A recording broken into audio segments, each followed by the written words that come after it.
Operation సింధూర్లో భాగంగా 100 మందికి పైగా ఉగ్రవాదులను అంతమొందించినట్లుగా భారత డీజీఎంఓ లెఫ్టినెంట్ జనరల్ రాజీవ్ ఘై వెల్లడించారు. సరిహద్దు అవతల ఉన్న ఉగ్రవాద శిబిరాలను ఖచ్చితమైన ఆధారాలతో గుర్తించి స్పష్టమైన ఆధారాలతో 9 ఉగ్రవాద శిబిరాలపై దాడులు నిర్వహించి నిలమట్టం చేశామన్నారు.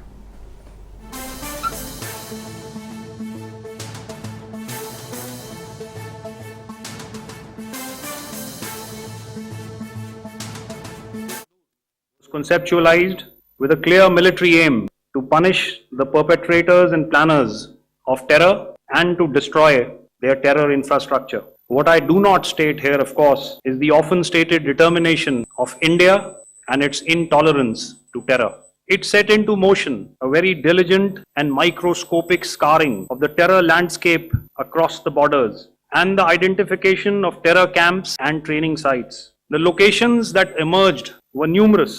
But as we deliberated more, we realized that some of these terror hubs were now bereft of any presence and had preemptively been vacated, fearing retribution from us. There was also a term of reference and our own binding, self-imposed restriction to target only terrorists and thus prevent collateral damage.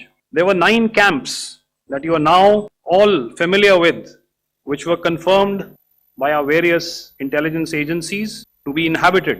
Some of these were in POJK, while there were others that were located in the Punjab province in Pakistan. Nefarious IC-814 hijack Pulwama పేలుడుతో పాల్గొన్న యూసుఫ్ అజార్, అబ్దుల్ మాలిక్, రఫూఫ్, ముదసిర్ అహ్మద్ వంటి high level టార్గెట్లు ఉన్నాయని, దాడుల తర్వాత వెంటనే పాకిస్తాన్ నియంత్రణ రేఖ వద్ద ఉల్లంఘనలకు పాల్పడిందన్నారు. విచక్షణ రహిత కాల్పుల వద్ద దురదృష్టవశాత్తు పౌరులు, గ్రామాలు, గురుద్వార వంటి మతపరమైన ప్రదేశాలను లక్ష్యంగా చేసుకున్నారని తెలిపారు.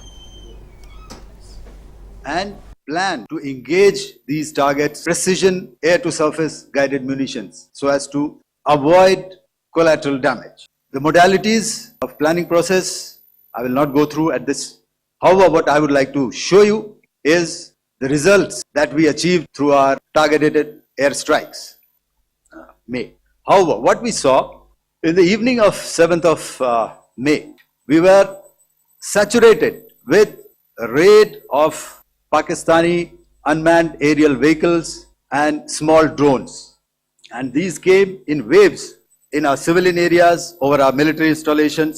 All of them were successfully intercepted. Few of them did manage to land. However, there was not much damage that they did. And we have our robust counter-US hard kill and soft kill systems which did the job. However, the difference here was that we had targeted the terrorists. The adversary now has targeted our civilians and the military infrastructure. So it had to be responded to. So in a quick and calibrated response, that very night we struck their radar installations at Lahore and close to Gujranwala, the LYT installation, to indicate to him that we are ready, yet we do not want to escalate. Our fight was with the terrorists and not with the Pakistani military establishment. The target systems that were given to the Indian Air Force were the notorious training camps. ఇక ఈ నెల 8-9న రాత్రి భారత్పై పాకిస్తాన్ గగనతల దాడికి ప్రయత్నించిందని తెలిపారు. డ్రోన్లు, మానవరహిత విమానాలు భారత వైపు దూసుకొచ్చాయని, వాటన్నిటిని కూడా భారత వైమానిక దళ రక్షణ వ్యవస్థ సమర్థవంతంగా తిప్పికొట్టిందన్నారు. ఈ క్రమంలో భారత వైపు ఎలాంటి నష్టం లేకుండా దాడులు చేశామన్నారు. ఇండియా వైపు దూసుకొచ్చిన ప్రతి డ్రోన్ను నిర్వీర్యం చేశామన్నారు. Indian Defence Forces. You may be aware that we tested and refined tactics and procedures at sea during multiple weapon firings in the Arabian Sea within 96 hours of the terrorist attack. Aim was to revalidate our crew, armament, equipment and platform readiness to deliver various ordnance on selected targets precisely.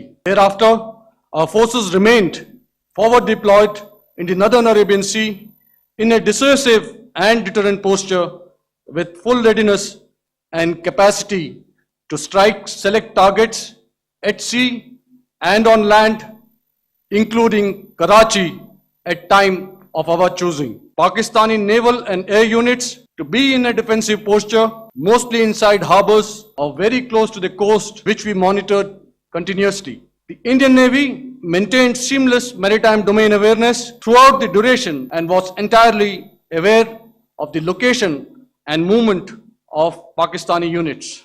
In effect, we had and continue to have good battle space transparency using our maritime domain awareness grid. In the aftermath of the cowardly attacks on